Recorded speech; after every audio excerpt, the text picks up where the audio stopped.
you were talking about John Lear and John Lear's connection to Bob Lazar and the possibility that Lear was spreading disinformation. Yep. Yeah. So like, I've, by the way, since making that video, I've become more positive on Lazar, just insofar as I think he was at S4 Area 51. And there's going to be a great documentary coming out by my buddy Luigi on this called Project Gravatar. And I think there's going to be a lot of corroborating evidence that he was at least there, and a lot in his story checks. But I think you have to view, and I even say that in this video, that I think a lot of the story could be true. You can't, I think, view the Bob Lazar story, you can't just take it at face value, because John Lear and he were friends. John Lear is this babbling UFO nut. He's obsessed with UFOs. He's writing weird, like, disinfo-y style stuff with Bill Cooper, Behold the Pale Horse guy. Which is a wild book. Yeah. And so he's crazy. Doesn't he talk about bases on the moon? He talks about bases on the moon. Lear also talked about a soul catcher that like controlled our souls on the moon. And so Lear was like flooding the zone with all sorts of weird shit. Lear comes from an interesting family. Right. His father is Bill Lear, who's the autopilot wizard. He created the first business, basically the first private jet, the Lear jet, in the 50s and 60s, and was an associate of a guy I hope we talk about named Thomas Townsend Brown. Yeah. And so I think, Lear was engaging in all sorts of bullshit. Was he a useful idiot, or was he a sophisticated agent provocateur? I'm totally open to him having been a useful idiot. In fact, there is a video of him saying, I was told, I was given all the Bob Lazar files or whatever, and I was told about, to actually, like, he said, a guy named Admiral McClellan knew that I ran my mouth. I even have this video actually on the doc that I sent you, Jamie. He says, knew that I ran my mouth. So that's why we got Bob a job or whatever. And we knew that part of this stuff would leak. And it was like this limited hangout strategy on behalf of this guy named Admiral McClellan or whatever. And he was this useful idiot to sort of get it out. And I think for what purpose? Recruiting. You give people high level. Yeah. Here. The MJ personnel, the original 12, have all passed away. So they get different people into these positions of MJ 2, 3, 4, 5, 6, and taken over. It's degraded, so it's almost political now instead of like it was when Truman originally formed the MJ-12. It turns out that MJ-1, the head of MJ-12, is a guy named Admiral Mike McClellan. He wanted to get some of the information out because he didn't want to. He thought that some of this information should be out in the public. We don't need to keep all this secrecy. So he decided to try to figure out a way to get it to the public. So he knew that I was a blabbermouth and I would tell anything I knew. They investigated Bob Lazar, and they knew that he was a genius, but that he had a background such that they could instantly discredit him. They removed all his records from MIT, from Caltech, so he couldn't prove anything. He'd go back to Cal, and no, I don't see any records here. And, well, I was here. Well, no, you weren't. And he also, up in Reno at one time, he ran a cat house there. I forget what the name of the honeysuckle ranch it was. So they chose him because not only could he probably help them because he was so smart, and as matter of fact, he's the one that named Ununpennium 115. He's the one that told them what that was, and they didn't know. When he went there, they didn't know what it was. He was the one that told them that's element 115, and then told them why and how he'd figured it out. But they decided to pick on Bob to go up there to work at S4 because they knew that Bob would tell me instantly and that I would blab the whole thing. And that was their modus operandi, was to get the information out and gauge what it did to the public, how they accepted it, and then pull back and say, oh, no, it was all a mistake. Bob Lazar is a fraud. He never worked here. He doesn't have any credentials like that. And they could back away and get out of it. So that was what Mike McClellan came up with. Isn't that crazy? Weird. And to me, Kind of makes sense a little bit, though. does, and that doesn't make Bob Lazar still not the most interesting story in the world. Like, he's not saying it didn't happen, right? He's just saying that this happened as part of this limited hangout strategy where they knew that they could delete the records at MIT. They knew that they could stigmatize him because of the brothel. They knew that he was this not traditionally trained engineer who just happened to strap a ramjet on the back of a Honda or whatever and meet Edward Teller serendipitously. They knew that they had plausible deniability on all of that stuff. There's a great line in the Oppenheimer movie where Leslie Groves, played by Matt Damon, says, "I didn't hire Oppenheimer in spite of his communist sympathies. I hired him because of them." So you have a top secret program. You want compromise on people. You want to be able to blackmail them.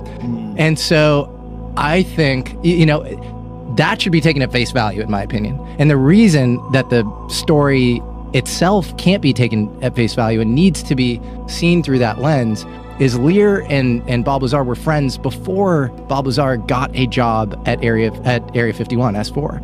And so if you have a top secret program, you're going to do a basic background check. And Lear is going to come up as a guy with a UFO blog, right? And then the CIA is all over the UFO program, right? And he was flying CIA cargo jets. And he says that he disaffiliated in 83. That's bullshit. George Knapp and Jeremy Corbell have talked about how that's BS. And actually disaffiliated much later, into the mid-80s or whatever. Why would you continue to pay a guy who is leaking your crown jewel secrets? When did things get weird? When did you realize? Like, at what point in time did you say, hey, this is not normal work? Like, this doesn't even seem like it's from this planet. That, I can't tell you what day that occurred on because so much time has gone by. The days have kind of fused into one, and I can't separate the days. Was it a slow burn, or was there a moment of recognition? Well, the first inkling I had was when I came in. There's this facility that is at S4. It's in the side of a mountain. And normally we had pulled in with the bus and gone around the front through a normal double door. This time that I went in, there were hangar doors open. I went in through the hangar door, and in the hangar door was the disc, the flying saucer that I worked on. I saw it sitting there, and we walked by it. It had a little American flag stuck on the side, and I thought, oh my God, this finally explains all the flying saucer stories. This is just an advanced fighter, and this is fucking hilarious. Right. So I went by, I slid my hand alongside it. I got reprimanded immediately for touching the thing. And there was a guy, an armed guard, that followed us in and just said, keep your eyes forward and your hands at your side and just walk in the door. So that was the first time I had seen anything that was weird. It was sometime later that I was introduced to my lab partner, Barry. And we had some of the subcomponents of the craft in the lab. And Barry was very anxious to get a new lab partner. So he was very talkative and couldn't wait to show me different things. And it was in the demonstration of the reactor working where it caught my attention to where this is technology that doesn't even exist. So, I mean, that was the first time I knew that this is really something different. What was it? What was it? What was it about this reactor that made you think that it didn't exist technologically? Well, it was I actually have to back up because there were some briefings that I read it before that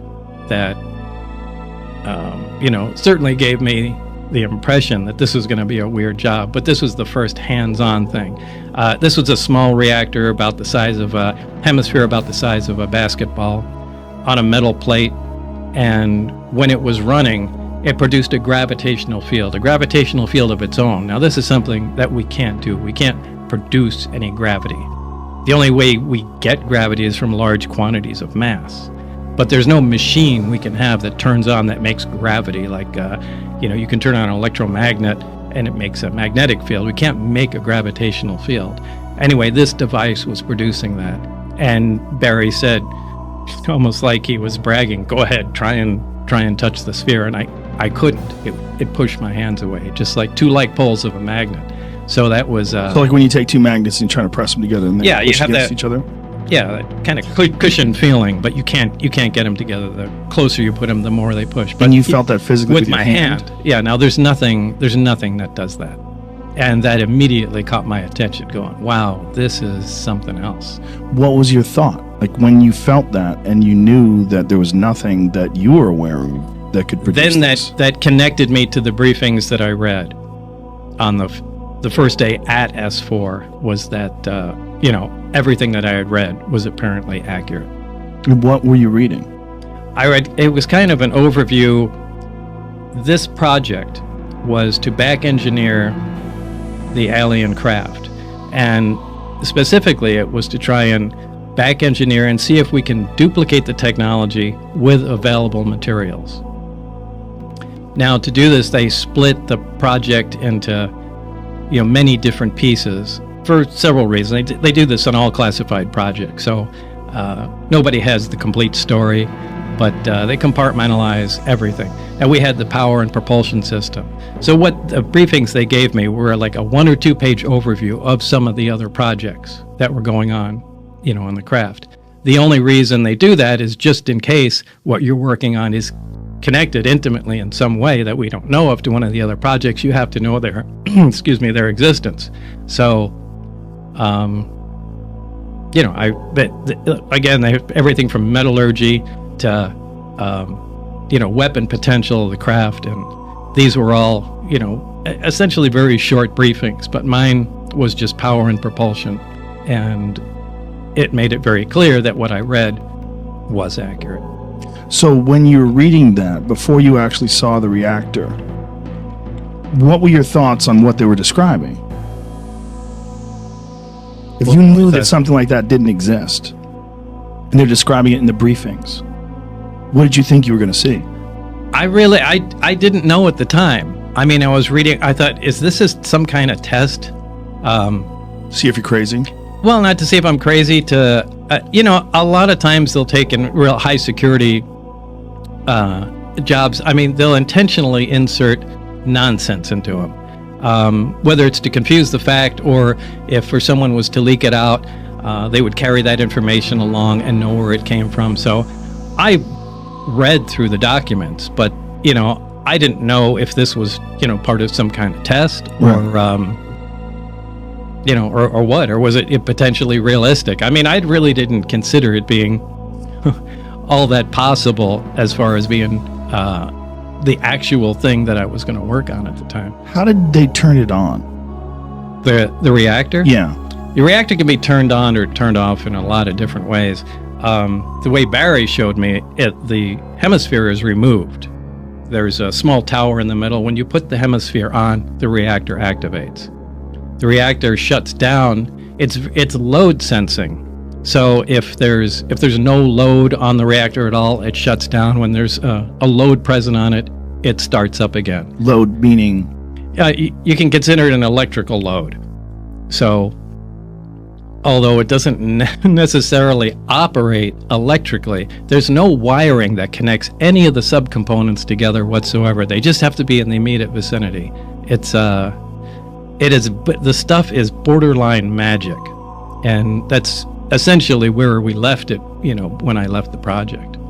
So there was no progress made?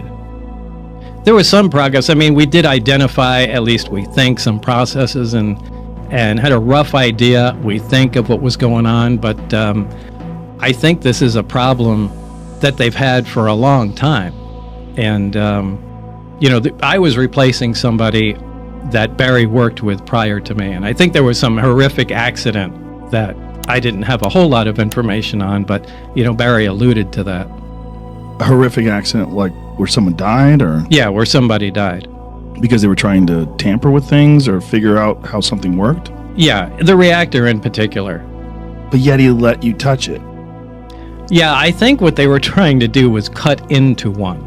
Oh, now they had more than one there, and that was supposedly there was an unannounced nuclear test, and that's what it was. At the time, remember, they were still doing underground nuclear tests at the test site. But from what I understand, according to Barry, there was an attempt made. Now, this must have been a pretty desperate attempt because it's not a very scientific process to analyze something that way. But it looked like they used a plasma cutter or something like that to cut into an operating reactor. How many of these things did they have? They had nine craft altogether. I only got hands-on with one of them, so I can't really say what how the others operated. Did you see the other ones? Yeah, at one time, and only one time, the bay doors that between the hangars were all open, and I could see all the way through. And were they all exactly the same? No, they were all different. Different shapes? Yeah. But they were all from somewhere else? Yeah, absolutely. Now, did anyone make any attempt to explain or to tell you where they came from? No one is the least bit interested in letting everybody know all the facts. They want to give you the minimum information that's necessary to complete your task. So you're not getting the story of where they came from. You're not getting the story of how much progress other people are making. You just focus on the small component. But they gave you some indication that they've been working on these for a while? Yeah. When do you think they acquired these? I really couldn't say. I think they've been around for a while.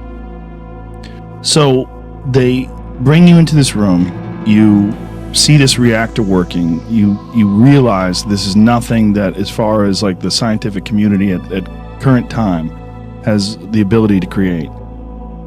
We still don't. What is your life like from that moment on? Is that where everything changes? Because I would imagine the moment you actually make contact with something that's extraterrestrial, whether it's an object or a being, something where you can actually absolutely be certain it's not from here, your whole paradigm, the whole world you live in, is now a different place. Well, this is the only time it became exciting. The rest of the time, it was really an ominous feeling being at work. But at that time, it was exciting. I mean, now I knew we were on the absolute beyond the cutting edge of science. And I was so absolutely excited to be there every single time I was. This was a fantastic opportunity. And however, in short order, it began to concern me. We really have no idea what we're talking about. And the excitement kind of turned to dread at some point, because the amount of power we're dealing with is astronomical. I mean, to affect gravity, to produce the effects like this equipment does, takes huge amounts of power. And I've given the example before of, taking a small portable nuclear reactor and, putting it back into Victorian times, with the scientists of the time, and just dropping it in a room. And they come and look at it and see that it's producing power and wonder how it works, so they start taking it apart. And as soon as they get some of the shielding off, people are going to drop dead because of the radiation inside. Now, the people have no idea that radiation even exists back then. But anybody that comes in to check on them will also drop dead. And, there's no reason that exact scenario couldn't happen with what we're dealing with. We have no idea how the physics operate within this thing. The power levels are, like I said, astronomical. Like, it's incredibly dangerous to tinker with something like that. And, in some respects, we were guinea pigs, just try to find out how to make this thing. So they had a series, as far as you surmised, they had a series of different scientists try to back engineer this thing, try to figure out what this thing was, and they would bring in new people and let's throw Bob at it. Yeah.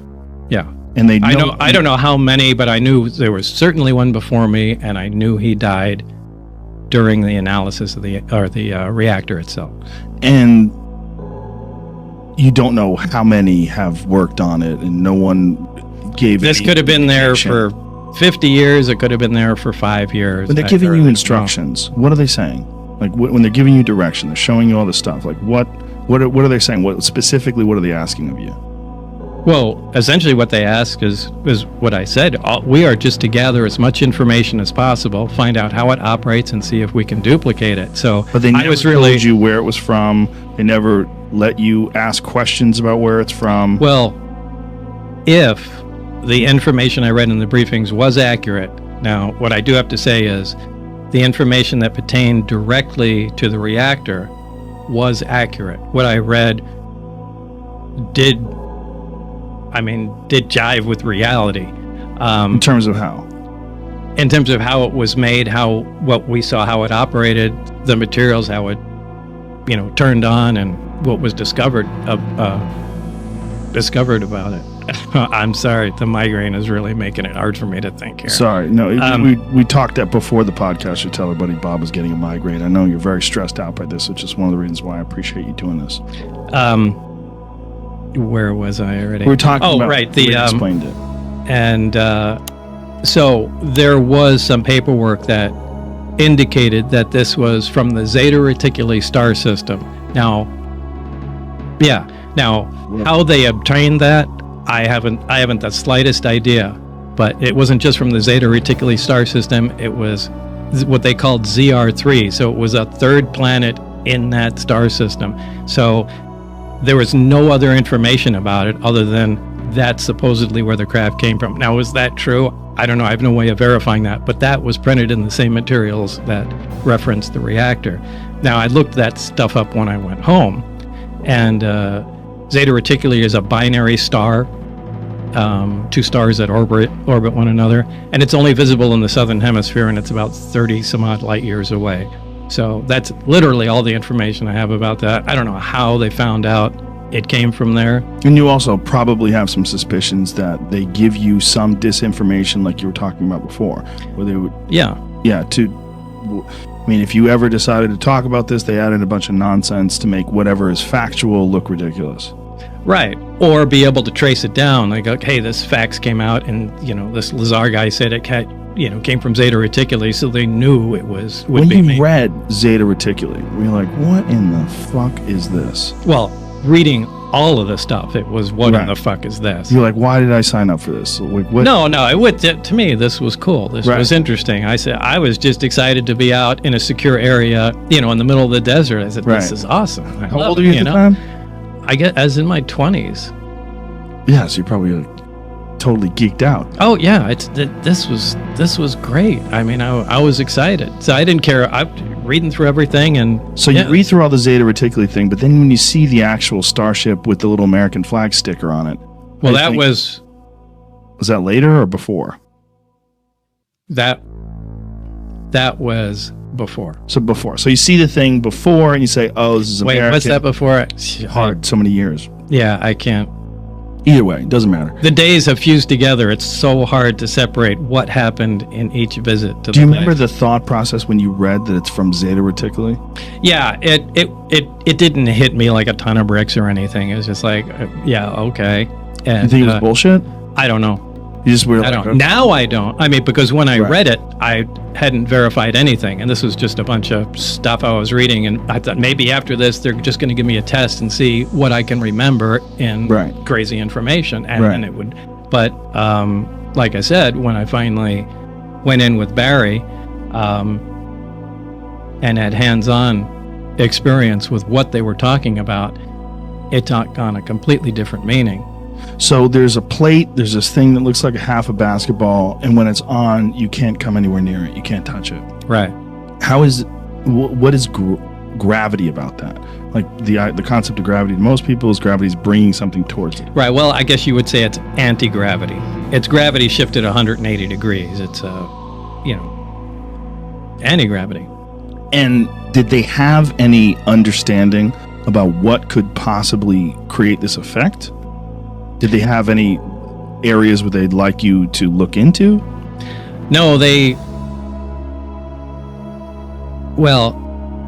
knew there was a fuel source in it, and they were proficient at making it work. And again, my analogy to something like this is you can drop a motorcycle off in the wagon train days and just leave it with the keys parked outside, somebody's place. Everybody will come around it and they'll poke and prod, and eventually they'll turn the key, get it to start, and become proficient at riding it. Yeah. But they won't be able to understand what the hell's going on. They won't be able to make the plastic fender, much less anything else. And I think that's exactly the state we were at. we played around with the parts long enough before I got there where they could make the reactor operate, take the fuel out and know that it makes it work. How exactly what was going on in the reactor remained a mystery at the time.